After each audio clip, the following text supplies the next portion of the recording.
Good afternoon. It is 2:00 and this is the February 9th meeting of the Hood River White Salmon Bridge Authority. Just going to get right into it. So calling the meeting to order. Looking around the room for a quorum. We have on the Oregon side, Mike Fox is present. We have Jake Edwards on the virtual and sorry, Grant, you're on the top of the list, so I'm doing you last. So Grant Paulson is here as well. On the Washington side, myself, Eric Wilson, and we have alternate Ben Berger here today. So we do have a quorum. Are there any alterations or additions to the agenda? Move to approve the agenda. Second. Discussion. Agenda is approved as presented. You may want to take a vote. Vote on. You want to? Okay. All right. Can we have a vote on approval of the agenda, please? All those in favor. You ask if all those for all those in favor. All those that Aye. take a deep breath. Yeah. Aye. Those opposed? There we go. Agenda is approved. Yep, there you go. Approval of the meeting minutes presented. Jacob's coming in now. Take a notion. I'll move that we approve the minutes as stated for January the 26th. Second. We have a motion and a second to approve the meeting minutes as presented. Is there any discussion? Those who approve? Aye. Aye. Aye. Aye. Meeting minutes are approved. We'll go ahead and take public comment. We have some members in the room and perhaps some online. We'll do 3 minutes a person, up to 30 minutes. Do we have anybody that would like to make comments here in the room?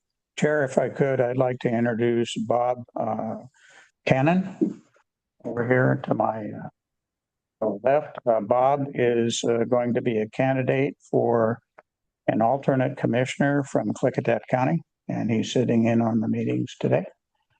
His background, he is a health and safety field expert, many years with ConocoPhillips, not only in the United States, but around the world. Great. Welcome, Bob. Thank you.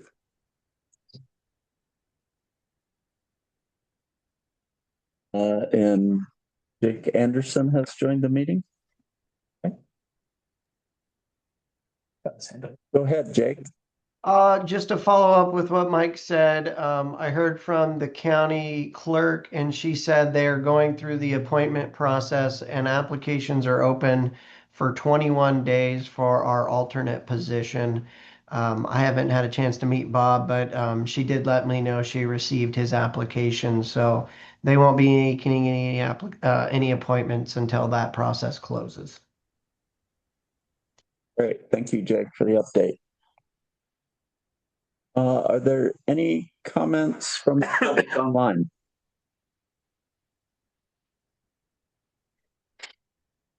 Seeing none, we'll go ahead and move along. Co-chairs report. Grant, anything to report? There'll be some stuff comes up later. I got to join Commissioner Fox and Michael Shannon on a trip up to Yakima Nation and watch them present. But in the meantime, we'll be waiting with patience. We're back. So nothing else in the meantime. It was a pretty positive presentation and discussion we had with them. Yep. Great. I don't have any announcements to do at this time, so maybe we'll just dive right into the project director's report. Perfect. I think one of the most exciting things is the new co-chair, Commissioner Wilson, signed his first thing, or I don't know if it's his first thing, but his first important thing, which was the treaty MOA with Umatilla. So they sent that down. We got that I think this morning. He signed it, and we'll be taking that down to Salem for FHWA's signature on Wednesday. And that will conclude the first of the 4 MOAs. So great to get that first one behind us. That was a 4-year effort. It was. Lots of trips. And I feel like an imposter for having the one behind it because I did not participate in that process. And so many of you worked on it so hard. And now my name's on it. So if it doesn't work out, it's your fault. All right. We'll get down in history now. So. Yeah. All right. We continue to work with FHWA on our grants. We actually did get a couple comments back from them on the infra grant. So we got an email on Friday. So staff's looking at working through that right now. Nothing major. They did indicate that it will not need to go back to their legal. Once we resolve them, it will go back to FHWA, Alan Woodsmany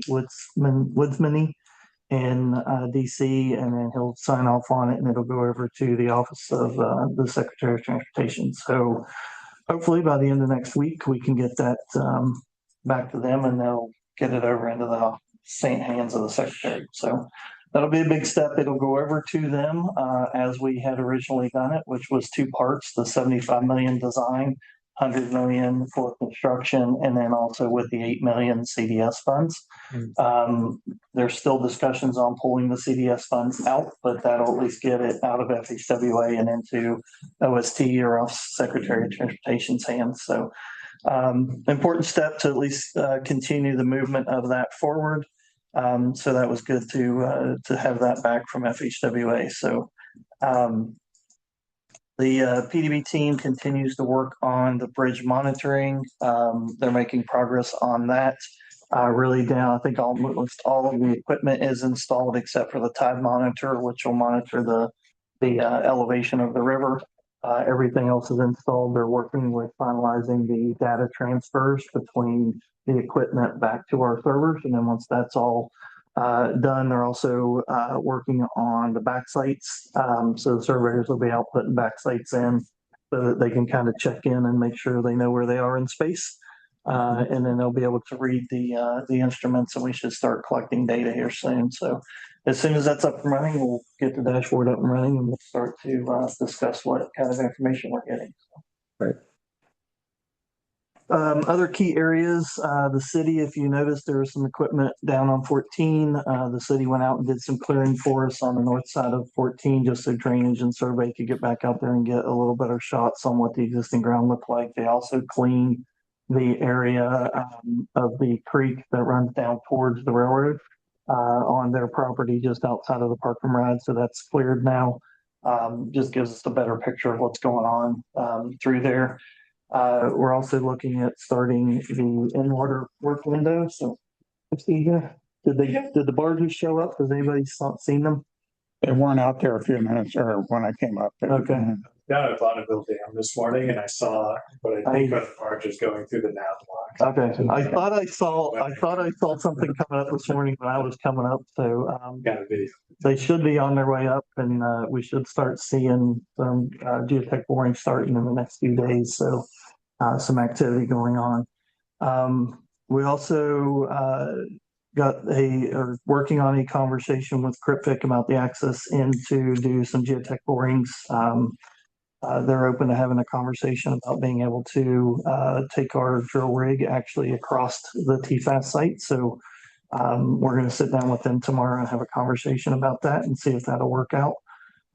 If we do that, that will we will not have to then lower it down from the bridge like we were originally planning. So more to come on that, but we'll have a conversation tomorrow and see if we can get that worked out. So how much money would that save us? I'd say roughly in $100,000 range. and two Um, bridge closures. And how much bridge closure time would that save us? At least 2 days up to 4 days. So it would be a huge step. So we'll see how that goes tomorrow, but they seem to be very receptive to it. So we want to Saving have the that bridge conversation. closure and the risk of lowering. Yeah, the risk of lowering and And a lot of risk differences there. So I think the other thing that this may help us with is more of a long-term relationship with TFAS and perhaps helping us get access longer term for construction. So I think it's really important that we be good neighbors during this first phase. And we'll see what happens on phase 2, which could be substantial savings for us. So design still is focusing on the structure. Foundations are getting close to being pretty well set. They're moving up to superstructure design, and I'm working on that. And then stormwater hydraulic design continues. They were out again last week doing some additional field visits. They actually met with the city to look at some pipes. They had pipes coming in, but no pipe going out, and they were trying to figure out where all the existing drainage is going so that we understand that, so we know when we're collecting water, where we're putting it and where it's going. So they continue to do some of that work as well last week. And then we are setting up and have a meeting scheduled with Commissioner Anderson and Commissioner Babbitts on Friday, the 13th. So this Friday, to brief them on the port activities. And we'll be able to get them started with that conversation with the port. And that's all I have. My calendar shows Thursday at 9 a.m. Did that get changed? I'll double check that. Jake can get back to you. I thought it was Friday. Okay, thank you, Michael. Government relations? Yes, this is being the first meeting of the month. This is when our contract lobby firms give their updates. And so we've got Dan Bates and Jim Kolb online. Brad Boswell is up on the hill, couldn't make it. So sent a couple bullets with me, but if it's okay with you. Okay. Maybe we start with Dan Bates. That would be great. Thank you. Dan? Hi, everyone. Sorry, I'm off camera. I'm stowed away in a Capitol. Couple quick updates. Last time we chatted, we were about to go into session. We're now in our second week of session out of 5 weeks. And as we discussed last time, the major issue that's going to dominate the discussion will be the budget. We did get an economic forecast last week in Oregon, which actually showed an improvement on revenue. Moved Oregon to, at least on paper, what would be a surplus of just shy of 200 million. Unfortunately, the bills associated with the federal Big Beautiful Bill in terms of new cost match and the cost of administration, which is roughly around the overall compliance is about a $800 million hit. And so it keeps the state in a cut environment, at least as it's being discussed right now. And that will all get, those discussions will occur over the next few weeks as they put together the rebalance of the state's budget, which in Oregon, it's not unusual. It's magnitudes higher because of the HR1, but it's largely dependent on things in the human services space. The other issue that we did discuss last time, which is ongoing, which is the ODOT budget, which is largely dependent on the tax increase for transportation that was passed in a special session late last year, then referred to the voters. Actually, right now, there's an ongoing hearing in which somewhere around 2,500 people signed up on moving that tax vote, referral vote from November to May. And the Democrats have urged that the election move to May to give more certainty on how much cuts need to be made to the ODOT budget and to be able to make those with less harm if they need to be made. And then the Republicans are opposing, indicating that the November election was actually part of the petition that people signed, that it needs to be in November when there's a greater turnout. And so that's the major fight right now, which is where will that referral be? And then how does it affect the ODOT budget, which, as we discussed last time, cuts at ODOT, while not directly affecting our project funding, do impact the agency in the way it's able to partner with different partners on projects. So those are the major issues that are ongoing at the state legislature that we're watching over the wall. There are some related transportation bills in terms of revisioning and thinking about how they are sort of holding accountable different elements of ODOT spending. We are monitoring those and keeping the team up to speed when they may or may not affect the project. But at this point, that's where we are. I'm happy to answer any questions on the capital. I don't think we have any questions here, Dan. Thank you. Thanks. Jim. So Jim, do you want to go ahead? Sure. Yeah, absolutely. Thank you. Always have interesting times here in DC, looking at the potential threat of another partial government shutdown. Luckily, transportation will not be part of that. That was completed last week. The good news there is, in terms of going back on the infra grant and other things, DOT, Federal Highways doesn't shut down during a government shutdown. Office of Secretary does. So getting grants approved and some of those things slow down when you have a shutdown. So we're out of that, and they have a full year of fiscal 26 funding available to them. We've been talking to Mike and Dan, just trying to make sure that no hiccups with the infra grant as it goes through. So we're ready to launch with the delegation if there's anything that we see there.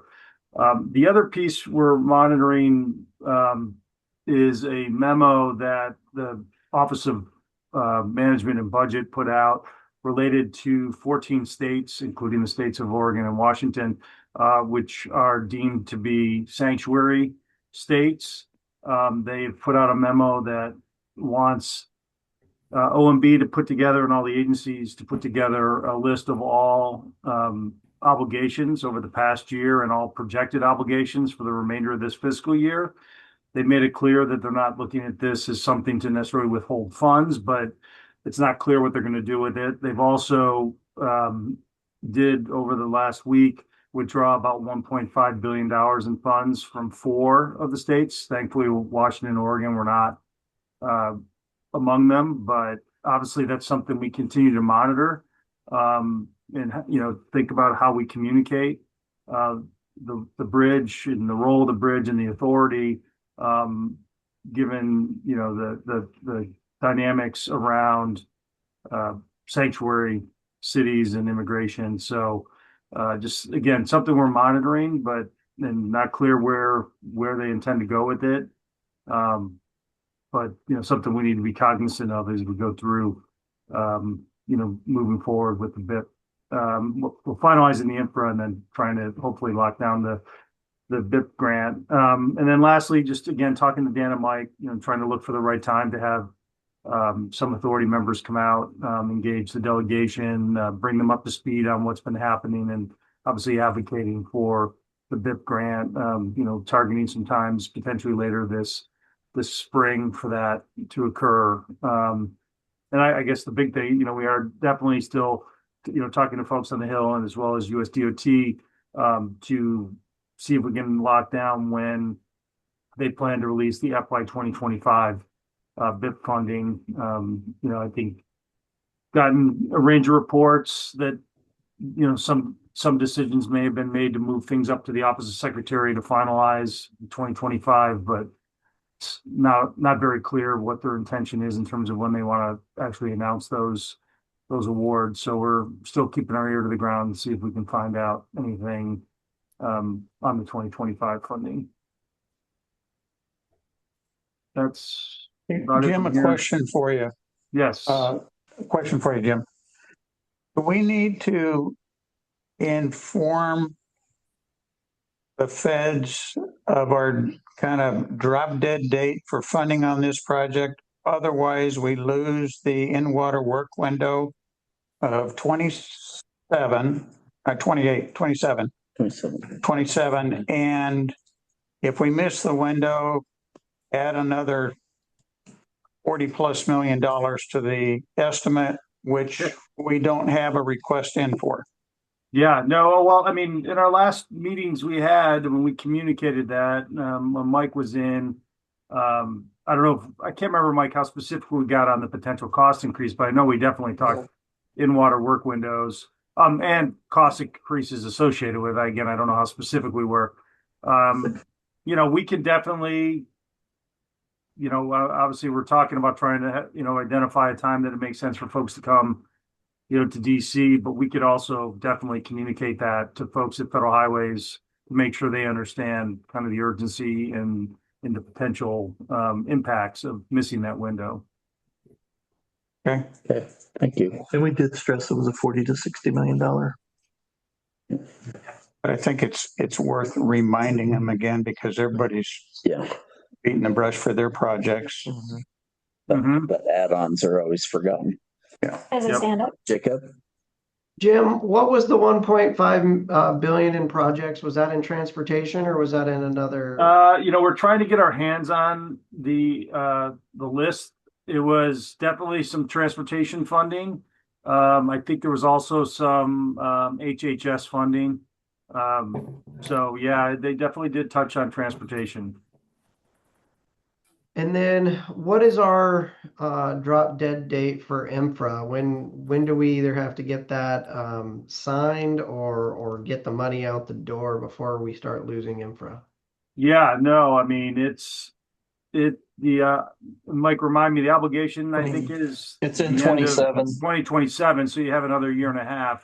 The other thing that happened in the appropriations bill this year for the first time, because the FY 2023 funds were going to the authority, the expenditure authority was going to expire. They actually extended those 2023 grants. So never a guarantee that the appropriations process or bills are going to do that in the future, but they did this in the FY 26 bills. So there is a path if we're up against, a hard 2027 deadline that they could potentially include language, not just for us, but for all the grants that are going to expire. We're not going to be alone in this, particularly if we don't have a grant agreement from them. So I think we'd have certainly a case to make that we should be extended, but not a guarantee. So we definitely, just like with, missing the in-water work window, that's definitely something we need to be beating the drum, with the delegation and with DOT that, there's a threat on these funds and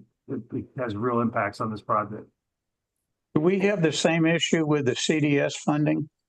No, I'd have to look at the deadlines for those. It's 27, Jim. It is 27 again? It's, Okay.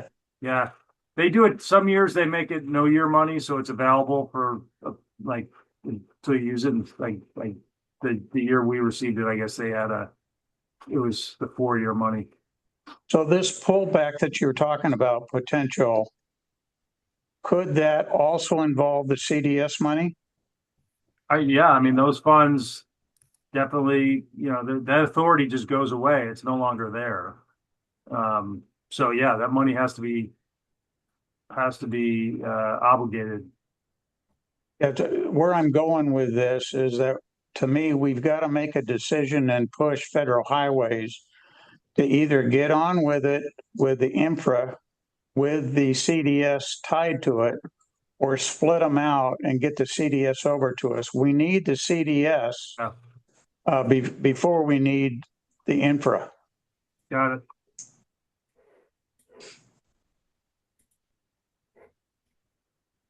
Okay. Any other questions for Jim? Okay. Thank you, Jim. Absolutely. Pleasure. Did you want to give a summary then? Yeah. I've just got a couple of quick bullets to pass along from Brad Boswell. He's up on the Hill in Olympia today at meetings. So we're about at the halfway point to the Washington State legislative session. It's a 60-day session. We'll hit 30 days later this week. Digging through some legislative milestones. Last week was the end of the cutoff date where policy bills have to be introduced. I think today or tomorrow is the cutoff for fiscal impact bills to move out of committee into the floor. So we'll see some floor action starting to heat up. And then once we get past this milestone is when budget negotiations really start getting warm as well. So just a reminder, the fiscal years 25 through 27 budget in Washington State is facing significant deficits, including a few hundred million in transportation. That will all be part of the conversation over the next 30 days. Legislature has a number of ways to fill that gap, cutting spending, raising revenue. They can borrow money from the Rainy Day Fund or from the Climate Commitment Act. It's just kind of what course they decide to take. We'll find that out in the next couple of weeks here. But Brad will be there continuing to monitor what's happening and keep us posted if there's anything we need to do in terms of playing defense on our. So as I understand it, the Oregon side, we're pretty safe there because all of the commitment is coming from the lottery. That's right. Are we at risk on the Washington side? I would say we are at the same level of risk as any other transportation project in the state that has future funding attached to it. Okay, so it's different in Oregon. We gotta stay tuned in. That's right. And in Oregon, the transportation funding conversation is around the transportation funding bill and the repeal and all those dynamics about highway trust and how the gas tax funding and how ODOT is funded. Ours is separate since we're in the lottery bucket. But we're right there in the froth on the Washington side with everybody else. So our guy is keeping his ears to the ground to make sure that if somebody starts talking.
Thanks, Trent.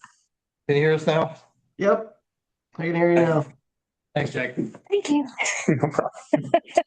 Just push the red button. I didn't see the red button. Okay. Right? Yeah. Know that now. Ask again. So do we have any partner updates?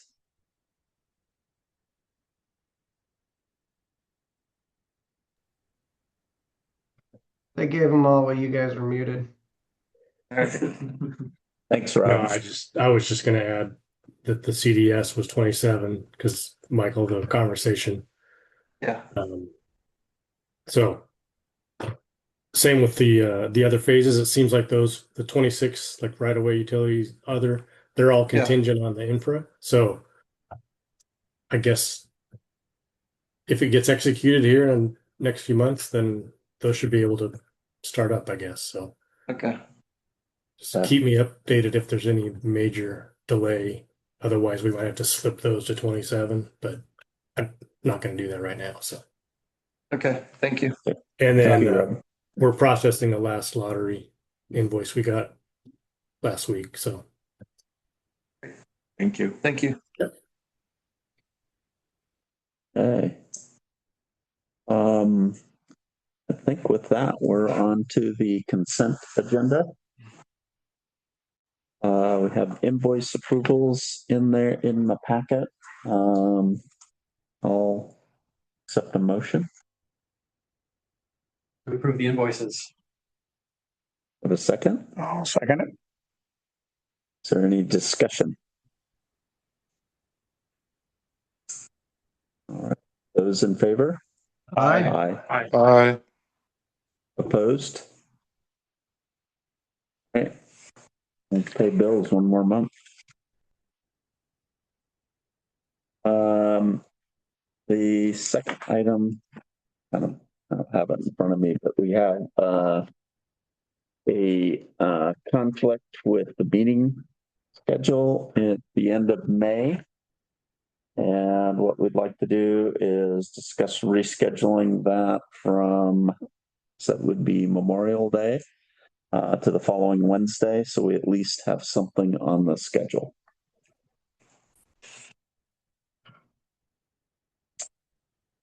Good to me. All right, so I'll take that as a motion. I'll second that kind of motion. Second. Yeah. Is there any additional discussion?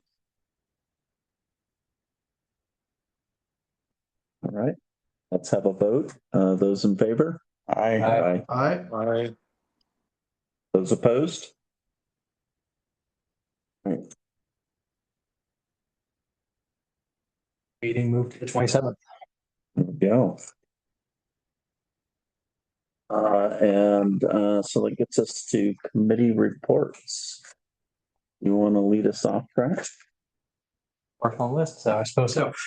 From the Funding and Finance Committee, the first order of business or news for everybody is we have a new chair. So thanks, Ben, for being our new chair. I'm officially not the chair anymore. Yep. So any new chair related business can go to our new chair, Ben. Related to that, I talked with Mark Fleming about being on the finance committee versus governance committee. Well, it's related to unfinished business, but since he's on finance committee, brought up, he is interested in remaining primarily on finance committee, serving on finance committee. He was interested in just participating on governance, but not leaving finance committee. So that's what he communicated to me. And so since he's not here, I'm conveying that information to all of us. So he was not interested in changing where he sat on our committee structure. Can we have 4? No. Yeah, even though he's an alternate. Governance right now has a vacancy, so he could temporarily sit on that committee until you appointed or until someone else was put on the committee. But there can't be more than 4. But it's on This is the in governance. Governance is the one that's missing one, right? Comms. It's comms. Oh, my right. He can do the comms, not the governance. And there can't be more than 3. Correct. So, yeah. So no, he can't be on the governance unless someone else would switch. Yeah, he's still interested in primarily being assigned to and remaining with finance. Yeah. So he's not interested in moving off of finance. Yeah. So there's no action that needs to be taken. He just wanted me to communicate his position to everyone since we were unclear of that last meeting. So there's no action we need to take. I think the best thing to do is to have Mike Shannon give him an update about what happens in the governance committee, if that's what he's interested in. He was only interested, Jake, because he thought he could do it he didn't realize the quorum issue. And he said, once he realized the quorum and understood the quorum issue, he doesn't want to switch off of finance. Okay. He was just interested if he could, and because the quorum issue, he can't. So he said, I'll just stay where I'm at. I don't really want to switch. That's what I understood. Well, one of the 3 on that existing commission could give him a call and talk to him about what happened in the commission, right? That's legal. No. That's why I was saying to have Mike do it. No, I would have to do it. Now, he's not sitting in the meeting. No, They can't No, call after. they can't? no, you I can't- would you have to can't call him and do it. communications Yeah, and I, outside of that. There was a name for that. That'd be serial serial meeting. meeting, yeah. Hmm. And I'm not even allowed, I think recent Oregon, I'm not even allowed to do that. Yeah, I think there was a mayor or somebody got There's that recently. there's that clause. Yeah, you can't. We can't do that. But he's gonna have to rely on getting that information out of this meeting. Yep. That's the update on that. Regarding the rest of the business that we talked about, I wish he or Catherine were here to give a little bit more detailed update about this. ConOps team was working on a few things. They met with Port Hood River staff to evaluate and compare and contrast the current Port Hood River system versus the requirements that we would have to meet for any new system that would need to be implemented on New Bridge, since there are different requirements. We talked with the communications team about once that tolling system is developed, how the future needs, or once that's rolled out, how the usability or user interface with that system would need to be communicated. That's a longer term discussion. And then we also discussed the task order with Baker Tilly regarding tax advisory services on, especially once move into construction, how to or their utilizing their tax advisory services to properly assess since it would be a truly by state operation in construction, because you have people literally working across the state line, how taxes are applied to that process. So we're evaluating that task order and sending it out, and It's primarily the differences between the tax structures in Oregon and Washington. yes, reconciling. yeah, and how it impacts our contracts and with our various folks that we work with, which will get big, especially as we move into construction. And just a comment there, it would seem to me that as we get ready and we start writing contracts with Kiewit, as well as extension for you guys, we got to understand the ramifications of that tax as far as setting up codes. Yep. That what costs go to what side. Yep. And That's part of what the whole conversation was for them to give us some guidance on. Yeah, that's incorporated in this task order. They're going to be kind of your tax advisor. Yeah. Because nobody else really is supposed to be or can be or qualified to be. So I'm trying to find somebody to give you good quality tax advice. Now, can they, one of my favorite topics is B&O tax, Washington. Can they also help us with that? That's explicitly what we're asking about, B&O versus on the Washington side and CAT tax on the Oregon side, for example. Those are two things that are incorporated in this task. And then we also talked about the usual business of invoices and stuff as well. Yeah, that's it. All right, thank you. Engineering and construction, Mike, can you take us through that, please? I'll give it a shot. We had a quick discussion with Kerry Witt about what's going on the BIP. He's keeping his ears close to the ground as well to let us know if he hears anything. We went through the scope and decision log, and we asked the question, are we holding any decisions up that affect design? And the answer came back, no. So we're clear and clean there. We spent quite a bit of time going through the financial report. And this is one that I'd like to compliment Sean on. He's been working very hard the last couple of months to get a really understandable, readable report. Right now, HNTB is working through their earnings plan, and that'll be available to us next month. Kiewit's got an earnings plan in place, and they produced numbers for the month end of December. And generally, I'll give you the high picture of it. The plan was that they needed to spend $5.62 million through December to be on plan.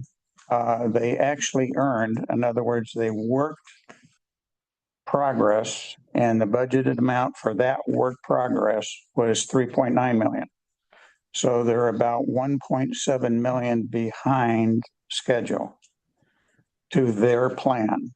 And that's about 6 weeks, give or take. Most of that is caused by the original plan showed that we were going to be in the water with geotech, and that got pushed out because we couldn't get the permits. That's starting to self-correct right now with starting on this week, geotech borings from the Oregon side. So some of that, I think Keywood is working on a recovery plan that should bring it back into play. The good news is the earnings of $3.9 million, they actually spent $1.8 million getting there. So they underran the work, the budget for the work they completed by $2.1 million. That's good. So we've asked them to project out. They're putting in their recovery plan this next month. So the data that we get here in the next week or so should show us what the recovery is. The owner's rep or HNTB right now, we don't have the earnings on it. As I said, we'll get that next month. The plan was to spend 7.3 million through December. They actually spent 6 million. So we don't know if that's good or bad yet. It's just we plan to spend 7.3. They actually spent 6. We don't know how much they got accomplished, but it should be, we'll know after we get the earnings plan. Couple other things to note. We got a really nice report now that shows the baseline budget. Remember, our baseline is $1.12 billion. That 1.12 billion is made up of a whole bunch of accounts. There's escalation and there's contingency. Okay, so what we've asked them to do, and they accomplished that, is take the escalation, move it above the line so we can make some good comparisons as we go forward. That's been done.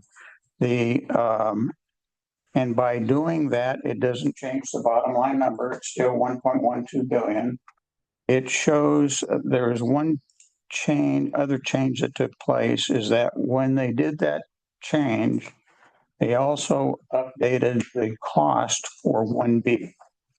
And 1B went up a little bit for design as well as HNTB costs. So that's been incorporated into this revised adopted baseline. The good news from there is that there's just shy of $121 million in contingency. That'll fund anything that happens from here till we finish construction. And we've been identifying trends since that time. Some of the trends are like, if you remember, we went from 4 drilled shafts to 2 drilled shafts per pier. We went to steel versus concrete. There's a bunch of those kinds of things. And what we've got there is approved and pending $11.8 million of additional contingency. But there was one very big negative change that went in. If you remember, our baseline, which was done about a year and a half ago, said we would be in the water October of this year. We had to delay that because we didn't have the info grant. We didn't have the BIP. We should have by now. We had to move it a year. So that added about $35 million, which we funded it out of contingency. So right now we're sitting on 132. Yeah, $132.6 million in contingency. So we've increased it by about $12 million from where we were. The sad thing is, if we would have had our funding and we wouldn't have had to move that schedule, we would have had $168 million sitting in contingency. So we worked real hard to try and streamline design, and that's a really good thing. But when we didn't get the funding and we had to slide the schedule, we took a big chunk of that out of contingency. So that's why it's so critical right now that we keep driving as hard as we can, simplifying design as much as we can to get the cost down as much as we can. So that's the financial report, and the reports are coming along very nicely. Sean's doing an excellent job. The other thing we talked about was the Kiewit 5-week schedule. And we mentioned to HNTB and Kiewit that we're not really using as an engineering construction committee the 5-week schedule because we can't tell whether that schedule matches up to the needs of the baseline schedule. There's no tie between the two. We've been asking for it for a number of weeks now, months now. So our tool that we use will be the project baseline schedule and the performance curves against that. What Kiewit does with a 5-week schedule, that's up to Kiewit and HMTB. We're going to hold the project accountable to what's in the baseline schedule. And that's the way we will manage it. We talked a little bit about TIFIA. We had a good discussion on a GIS online hub, and I'm going to use some names, ArcGIS online account. I think, Jake, this is something that we want to get you involved in, Jake Edwards, because we really didn't know what we were talking about. It looks like to me it's a system that really does maps very well, but it does so much more than that. We can kind of see the need for it during engineering and construction. I don't know if we could really use it beyond that for maintenance, predictive maintenance, maintenance work orders, and so on. So the good news is we've got time before we have to make that kind of a commitment. But I understand, Jake Edwards, this is kind of your wheelhouse, and we wanted to get you involved and get you to recommend to us what you think we ought to be doing with it. Yeah, I would say that maybe one thing we want to consider is doing an intergovernmental agreement with Hood River County, who's my employer.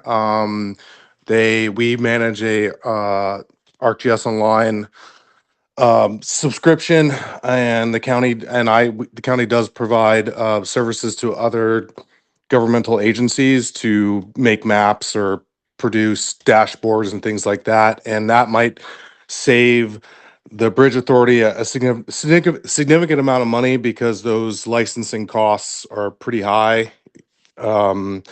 Talking $5,000 to $10,000 a year just to have the software to run those things. So that might be an option. And then I can certainly assist in any building of products, whether dashboards for like the tolling or dashboards to view the environmental information coming from the sensors, things like that. So happy to help however I can.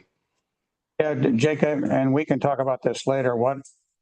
I certainly understand the mapping process, especially as we're going through land acquisition and right of way and so on. Where I struggle a little bit is using this product after the bridge is open and how you would use it in that type of an environment. And we don't have to talk any more about it now, but that's kind of the focus of where I was going from.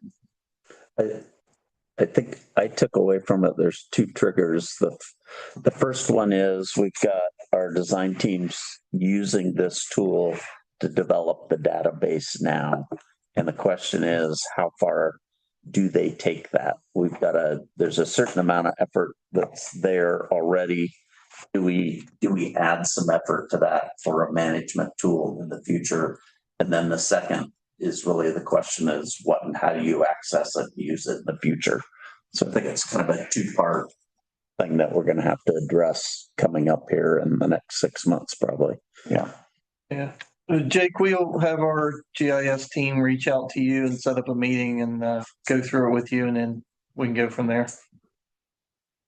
Yeah, Okay, one sounds other- good. Okay, thanks, Jake. One other item that we talked about was the trestle design. Jake Anderson, you got your hand up. Yeah, thank you, Mike, for the update. How are we feeling about the 132 million as 11.7% contingency online where we should be at this level of design, or would it be nice if it was a lot higher? Where does this fall in terms of other projects of this size? I would have felt much better if we didn't have to spend that $35 million extending the schedule. That would have bumped that 11% up to another 10 anyway. No, not 10. Probably 15%, 15, 16%, which feels a lot better than 11. But we are where we are. We're not done with the design yet. There's still a number of outstanding trend issues that cost hasn't been assigned to yet. So we got to keep going. And we did take escalation out of that contingency and assign it to the other. Right. The other. Well, but it doesn't affect contingency. Okay, so the last one I wanted to bring up was we received a copy of an early trestle design from Kiewit. And the concern that I have there is twofold. One is it shows a lot of piles, 170 piles, Mike? Yeah, something in there. Yeah, all the way across the river. So we've asked HNTB to estimate up what that design looks like and how does it compare against what we have in the baseline, for number one. Number two, I'm concerned with the layout of the trestle. It's very close to the current bridge piers, like 25 feet away in a number of cases where we're going to be driving piles at about 25 feet away from the current bridge foundation. If you remember, one of the reasons for putting that monitoring system up is that we could do a test pile program and make sure that we're not hurting the current bridge. I think with this particular design, if it holds that way, I think we ought to be really considering a test pile program earlier than later, which is going to put a little more pressure on the funding, squeezing the funding to be able to do such a thing before we get the info grant or the BIPs. And that's the end of our report. Are there any additional questions? I just have one. Do we know how much bringing forward the earlier test piling program would be? We're getting an estimate. Okay. Yeah. Thanks. Not yet. All right. Thank you. When are the earnings reports? I'm sorry? How frequent are these earning reports? Monthly. Monthly, okay. Arthur's got his hand up. Arthur? Hello, everybody. The trestle design, Mike, is that, I didn't see that in the packet. Is that something that you saw directly from HNTB or have we seen this? Yeah, it was in the ENC package last Wednesday. Thanks. Yeah, happy to send it to you, Arthur, if you would like a copy of it. Yeah, I mean, I don't have a serious need for it. It's the sort of thing I'm just curious about and would like to see. Okay. Okay, thank you. So no unfinished business. We'll just move on to new business. Discussion on the appointment of a clerk of the board. And Mike, do you want to go through that? This came up, I think, at the last meeting or the governance meeting. I forget now where it originated from. Sorry. But it was at in the bylaws, it identifies a clerk of the board as one of the key positions. We've never really identified or officially designated somebody as that. Amy and Kelly have both been kind of doing that work. The thought was maybe it would be necessary or beneficial to the authority to identify somebody so that there's somebody on record that's performing that function. So it was really a matter of discussion. I think Mark, if he's still on, may have some input here as well, but wanted to open that up to discussion, see if there's a benefit to the agency to have that actually identified as a position. Yeah, So the advice that I gave to the committee was it helps in terms of just legal formalities to have a person that can authenticate all of the documents of the agency, and for the board to designate that person as the corporate secretary, keeper of records, when you're borrowing money or when people want to know what official actions the board has taken, that you have an administrator or a secretary who is officially designated as such. Mark, does it have to be a permanent employee of the authority?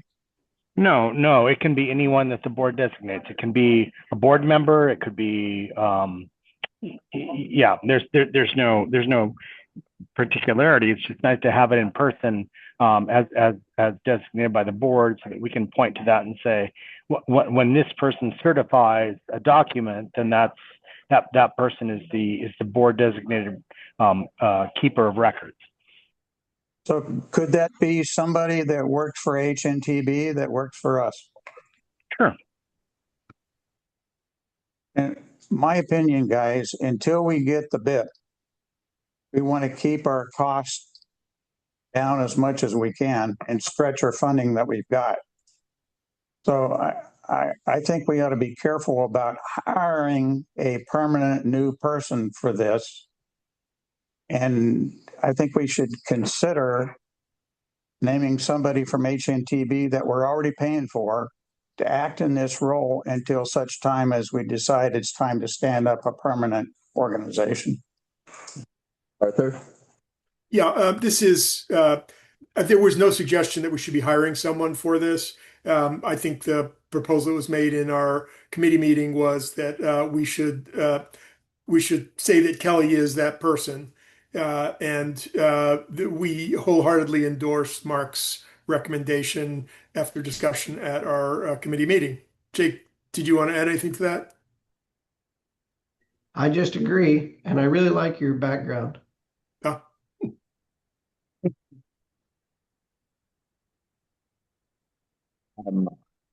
For my experience over the last 2 weeks, I think I've signed 8 documents, and I would really like to know that they're going somewhere where someone is taking precious care of them and not relying on me to do that. No problem. I would wholeheartedly recommend that we do that. And I think Kelly is a great choice, and Amy is always there too. So, it's just one question. This individual, they'd be one individual or two? It's one individual. The whole point is to have an official point where the public, our partners all know who that person is, and that's an official title, and it's specified in our bylaws. Yep, just clarifying since we were tossing around multiple names. Yep. Thank you. Well, just another input. I think Kelly's major job is records management, structure. So to me, it fits very nicely right there. And I think she's already kind of doing it. She is. Yeah. And she's not here. Okay. He doesn't know it's coming, but It's not on Spring Street. The best volunteer. Yeah, I assume we probably need to ask her. she's fine with it. I've already done it, okay. No, I've already talked to her. It's fine. So I wouldn't ask. go ahead. I move to appoint Kelly as from HNTB as the Hood River White Salmon Bridge Authority clerk to the board. I'll second that. We have a motion and a second. Is there any additional discussion? Hearing none, I will take an aye. Aye. Aye. Nay. Aye. Motion carries. Kelly. We don't do action items to a decision very often in one swoop, do we? That's good. I keep the unfinished business empty, huh? Professional. Informational items. You want to run us through those, Mike? And anything else to cover on key project messages? I think we covered most of that. We gave you the bridge monitoring update. Do you want to mention that you're gearing up to go talk to high schools Oh, yes. with the unions? Yes, we've made some good progress on that the last couple of days. So Brianna and Metzley from the HNTV team would lead the charge there. But we'll reach out to high schools and engage, high school students, freshmen to seniors who might be of age to work in the construction trades once our project is under construction. So we are working through administration of high schools on both sides of the river to set that up.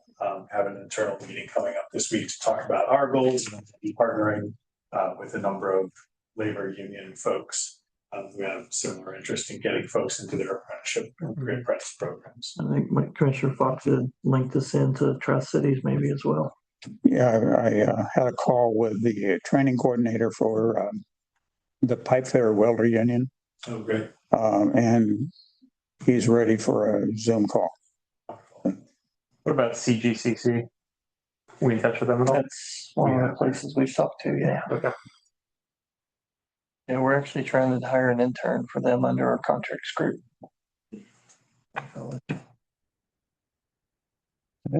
Did we reach out to any of our tribal partners in relations to this? We had talked to Warm Springs about that. I don't know if we have reached out to them yet. We haven't reached out specifically on this, but We talked to each one of them years ago. Yeah. We'll do that. we should put that on the agenda for our meeting later this week too. Kind of strategy there.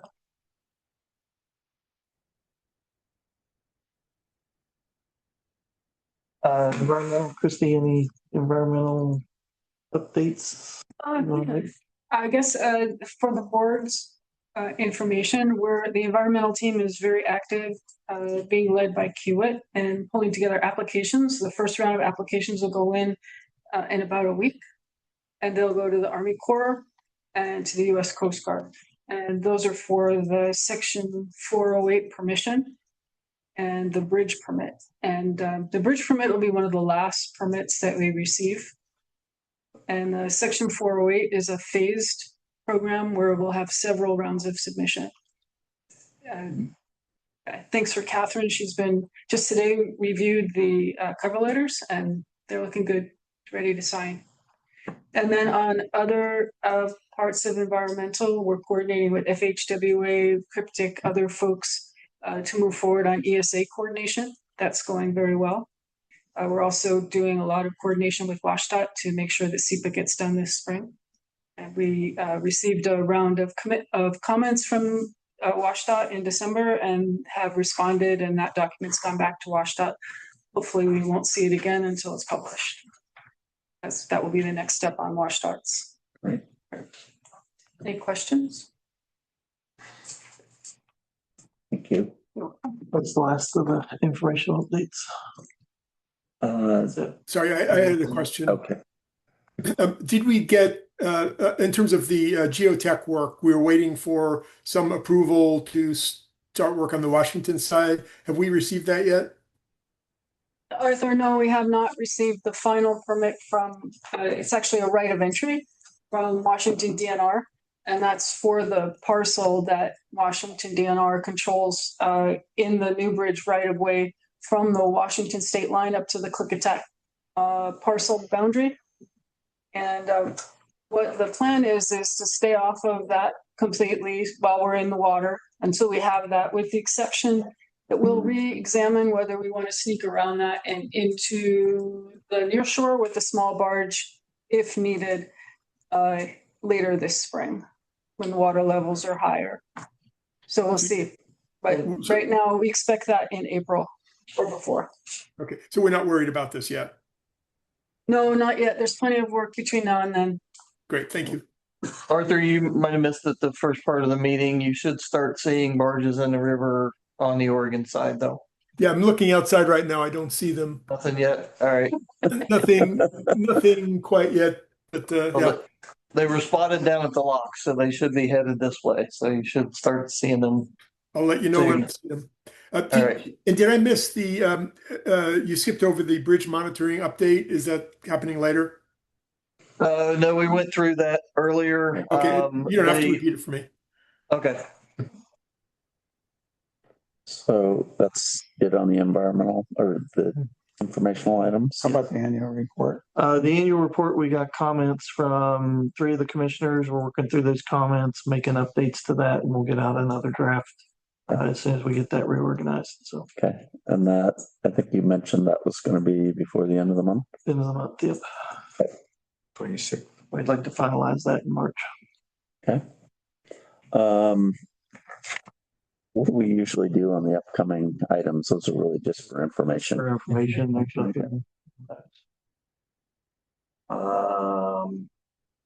We're doing well there. So let's just take this opportunity for good of the order.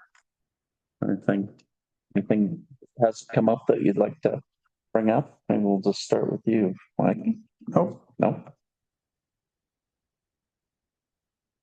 I got something. Okay, go ahead, Jake. So hopefully next meeting, so in 2 weeks from now, we're going to sort of be walking the Bridge Authority through some updates to the website, looking at design, but also looking at how we organize information, how we plan on incorporating new information as it comes along, specifically related to project design. So if you are able to attend the next meeting, that would be great to get some of your feedback on some of the things the communications team has put together. Hey, thank you. With that, our next meeting is Monday, February 23rd, 2 to 4 here on Zoom. And we'll adjourn this meeting.